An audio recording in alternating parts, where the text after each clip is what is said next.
ځکه چې دی پر مو ټوکې کړی اوس اوس روغلي میډیکل پروګرام ورته کړی و مور ته چې تاسو ته کمیټې سي عزت خدمت نه کې ډېر دلیل کې څه مسله نشته ځکه چې الیکشن کې خو چې هر څه وي سړی مطلب دا دی چې هر څه قبله یو مو چې الیکشن باندې اوس کې آس تر ځای کنه چې مثال دې خدمت ډېر کوي نه دې سره مې قبله کوم الیکشن دا ورته مطلب دا دی چې هر سړی د یو اوس ورولای وي چې مثال زه د خلک خدمت کوم په دغه بنیاد باندې ووټ وړي زه اوس خدمت وکړم د کی مسایل چې دي که نه دا مطلب چې زه حل کړم انشاءالله خو بیا دا خو هر سړي نن سبا ذهن داس جوړ شوی دی هر سړی یې چې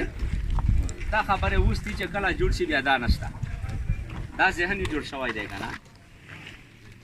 دا نن چې روغلی دی پټان عبدالخالق دا ورته پیژني ها په فیسبوک باندې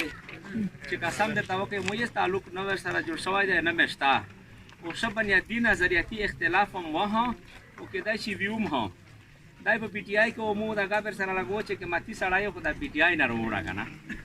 ده وایي چې خو زه خو مطلب دی چې تاسو خو انصاف دی که نه خو بیا ده سره یې دوه وره بې انصافي وشوله سړی دا ستایي چې موږ چې پېژندلی دی نو موږ په خاص په کارکردګي پېژندلی دی د کوم په خدمت د خلک په خدمت په هر ځای کې د غریب اواز یې اوچت کړی دی او د کوم اواز یې اوچت کړی دی او د عوام اواز یې اوچت کړی دی د حکومت سره یې مطلب دا دی چې ډغارې ولي دي جیلونه یې تېر کړي دي او مقصد دا دی چې د واسه شیا یې هر څه کړي دي دا یې مقصد دا دی چې ښې ډېرې چارې خپل خلته یې کړي ځکه چې کوم یې دی خپل کوم دا مثال بتوم اوس الیکشن دا ور دی دا مطلب دی چې مخکې یو هغه کړی و ټرای یې کړې وه د پی ټي آی نه درېده هغه صحیح دي چې ودرېده خو ده ته ټکټ نشه میلاو دا اوس ورکې دا مطلب دا چې خپله پارټۍ ته کلک ویلي چې موږ ته مو کار وکړئ چې زه مطلب چې د یوه جذبه مې دوده د خلکو د خدمت خدای کړل چې دا وکړم خو به هر حال دته ټکټ نشه میلاو بیا دا ازود ودرېده نن ازود مې لوړ دی او ګاډه یې نشان دی مهنګای مقصد دا دی چې نور خو موږ دی ډېر سره لري خو دا میل دلی دی چې د کارکردګۍ په حواله د کوم د خدمت په حواله مطلب دا دی چې